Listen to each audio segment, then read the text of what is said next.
Welcome to Top of the Cops first ever podcast with myself, Roy.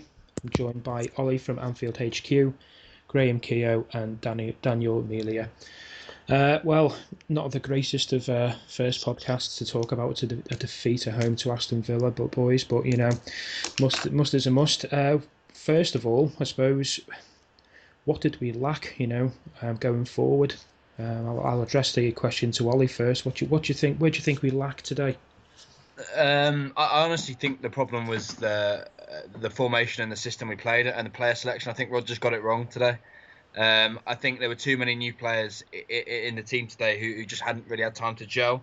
And I don't understand why we really changed the formation from Spurs. I think Sterling should have started, and we should have just put him in behind Balotelli and Lambert. But I think we just lacked width as well, especially in the first half. We just dominated possession, but we weren't going anywhere with it, and we just lacked that width. And we improved in the second half, but it just wasn't enough in the end.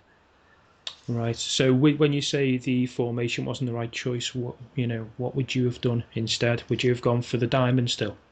Yeah, I would have done. I just don't understand, and especially in the first half. I don't think Coutinho and Markovic, Lallana, I don't think they really knew where they were playing. They seemed to be a bit all over the place. I know Markovic and Lallana obviously switched over, but there wasn't. We just didn't lack. We didn't have any creativity and flair up top, and Balotelli was just isolated as really quiet. So we needed to change it, and in the second half we obviously did, and it improved a little bit. But as I said, it just wasn't enough, and we couldn't find the breakthrough. Hmm.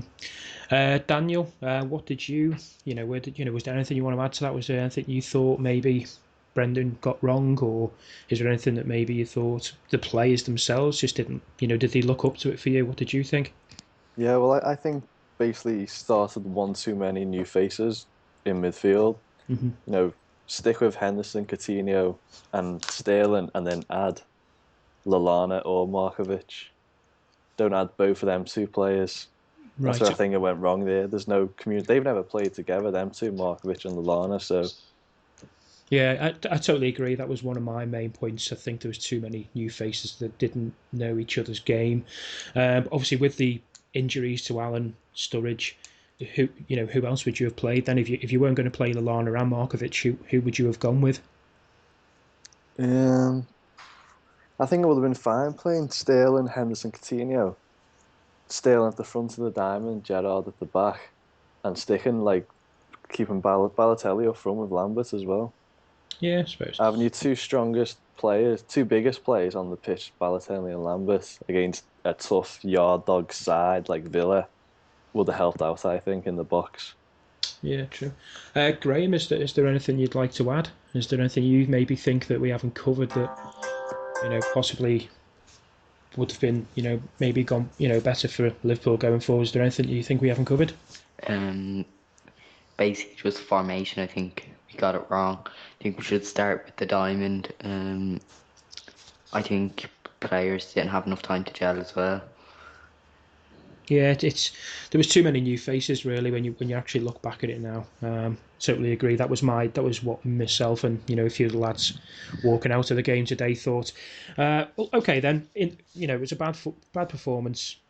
Going looking at the game, but did anybody impress yourselves? I'll come to you first, Daniel. Did anyone impress you today in the Liverpool shirt? Raheem Sterling, he comes on at 60 minutes and he makes an impact and he looks to go direct through the Villa team. Doesn't play it out wide to anyone, doesn't play it backwards. He just gets the ball, looks forward, shimmies past a couple of players, and that's all you can ask of him. That's what you need when you can't get through a team. You need that player with such skill just to wiggle his way through. And I think if he had came on the start of the second half, came on a half time, it could have been different. But I think you start Sterling, you'll win the match. Yeah. That's what we needed. Okay, Graham. Anyone stand out for yourself? Um, some people might disagree with me, but I think Steven Gerrard. I think he had a pretty good game. I think his performance was very solid. Um, Compared to how he was playing against the likes of Spurs and stuff, he kind of played the simple pass and tried to create chances down the right and left flanks. So I mean, I couldn't really fault him. I think he was probably the best we've seen him this season so far. Yeah, don't think many people would disagree with you, to be honest. I don't think even if Gerrard had a terrible game, anyone would like to say it. So, Ollie, yourself, was there anybody else that stood out for yourself? Yeah, I agree with Dan. Yeah, obviously, I think Raheem Sterling did make an impact. I was impressed with our fullbacks actually, Moreno and Manquillo today. I thought they had a good game. But we just didn't offer enough in the final third with Markovic, Lana, and Balotelli really. But other than that, Henderson, Gerrard, all had pretty solid games. But it was just going forward where we lacked. Yeah, I think it was very static going forward, wasn't it? There wasn't many people running into the channels. Not many people running past their marker, so to speak. So, yeah, well, we think we've covered that. So, relay back to Raheem Sterling. Do you think it was, was it a bad decision to leave him out of the squad? With obviously Ludogorets on Tuesday, Rodgers was obviously trying to save him a bit with him having, two 90-minute games for England. Was it a bad decision to leave him out, Ollie? I think it was, yeah, personally. I think, he played a game for England on Monday. He's had a good, just less than a week to recover. It's not like he played on Wednesday and then Saturday. He's a young boy. I know, there's obviously the risk of burnout, but I think we should have started him. He's in absolutely terrific form. He had a great game for his last game against Spurs, and he was England's best player. So I think a player in that form, you've got to play him, and he's a regular. And I think starting him over, especially Lallana and Markovic together, as you said, they've never played together before. I think that was a must. So I think, yeah, Rodgers got it wrong today.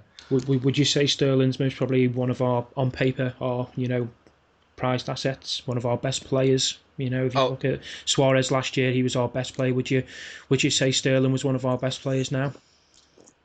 Absolutely. In terms of current form, he is definitely. I think it was a big miss today, and obviously when he came on, he made a big impact. And at just 19 years old, it's extraordinary, really. Yeah. Okay, Daniel, can you agree with Rodgers in any way, shape, or form keeping Sterling on the bench, or is it you just totally? Do you think he got it wrong today? I think the person that got it wrong was Roy Hodgson. Yeah. Starting him for 2 games, full 90 minutes, when they're hardly the most important games in the world.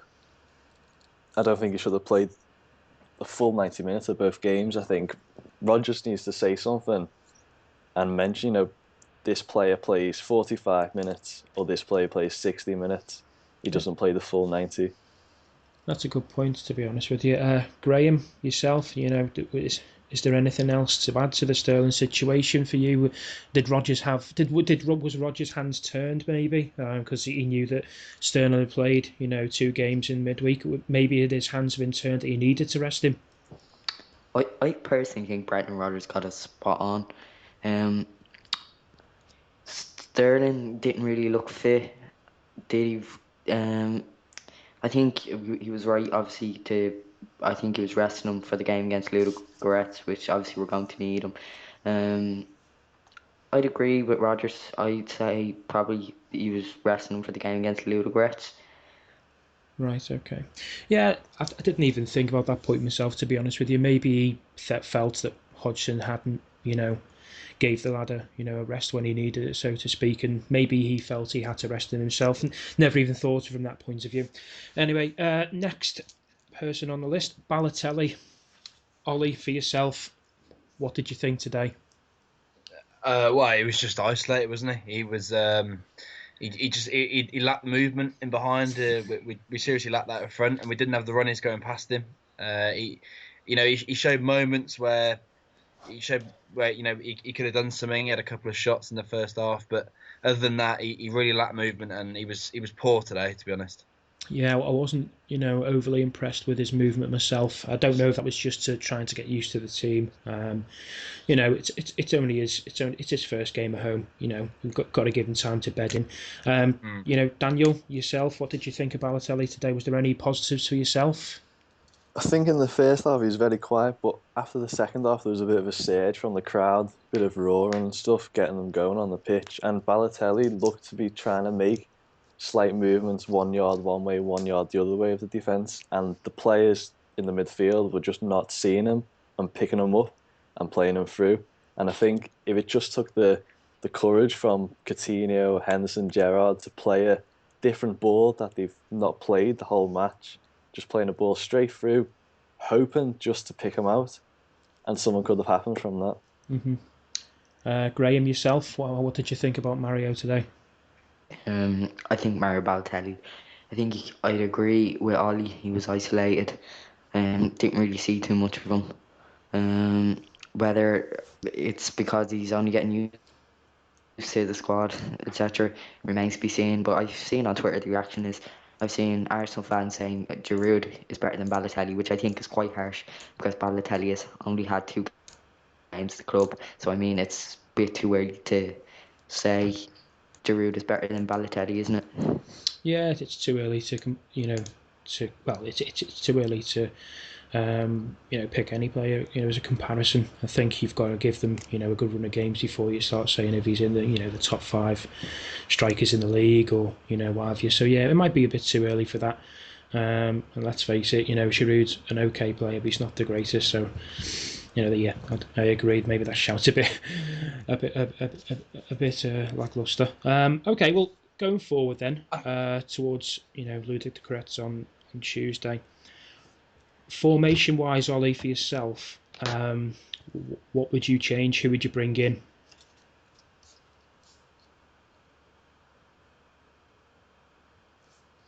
Ollie? Oh, maybe you can't. Yeah, sorry, my internet went there a little There bit. he is. Yeah, just saying, going forward, for the Tuesday night, what would you change formation players wise?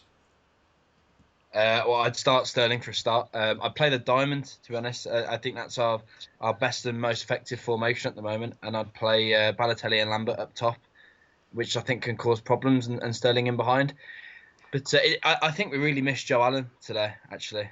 He was a big miss in midfield. And just going back to Balotelli as well, I think he deserves some credit. He got kicked about all day by Senderos and Baker. Or Kieran Clark, whoever it was at the back. But yeah, I think he deserves some credit. But going forward, I think we should start Sterling. I'd drop Markovic. Coutinho is another one who's looked quite poor this start to the season. He had a good pre-season. He's not impressed me so far, but he's struggled a little bit. But I think give Lallana a shout with Sterling and Balotelli. Right, okay, Daniel, for yourself, what changes would you make? Looking, at the Champions League game on Tuesday. Although he has been poor, I'd still keep Coutinho in the team because there's no one to replace him, really. If you want to replace him with Lucas, you can, but I don't think that's going to do much. I think I'll just stick with Henderson, Gerrard, Coutinho, put Sterling up with Balotelli, and probably Lallana. Yeah, that's fine. For yourself, Graham, is anything you differ from there? Would you bring anybody else, and would you start Lambert?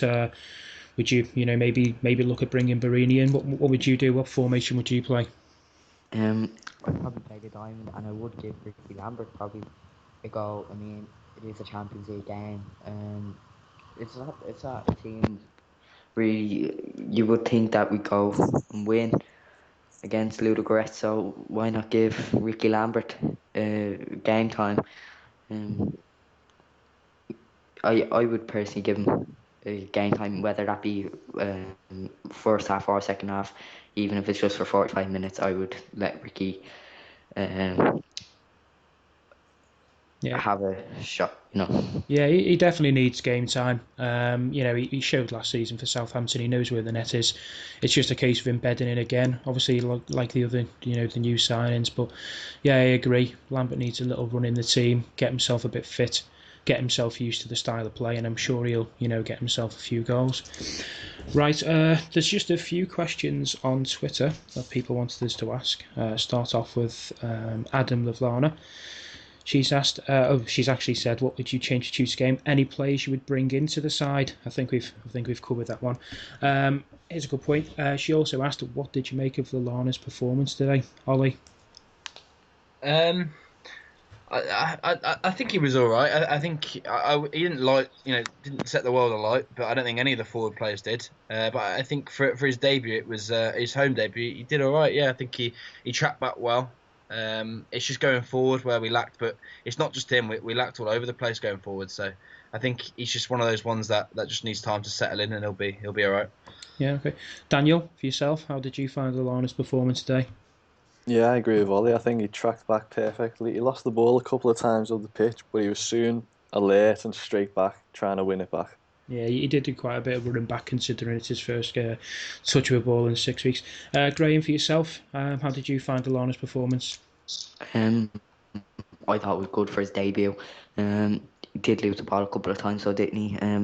He became more aware of it though as the game went on. So I think all round it was a good performance for his debut. Great stuff. One more question. I think if it's a bit, I think it's from John McCarthy. He's asked why has every man in the box for defending our corners? Why didn't we leave one or two up front to give them something to mark? It's a good point, I suppose. You're home to Aston Villa, and we've got 11 men in the box. Ollie, can we afford to maybe leave somebody up top to to give them something to aim for once they clear the ball? Yeah, it's a good point. Actually, I actually asked that question today at the game. I was like, why have we got everyone back in the box? I think obviously Balotelli's brought back for his height and power.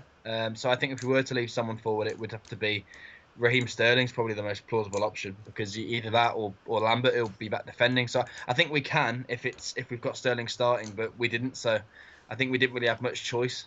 Yeah.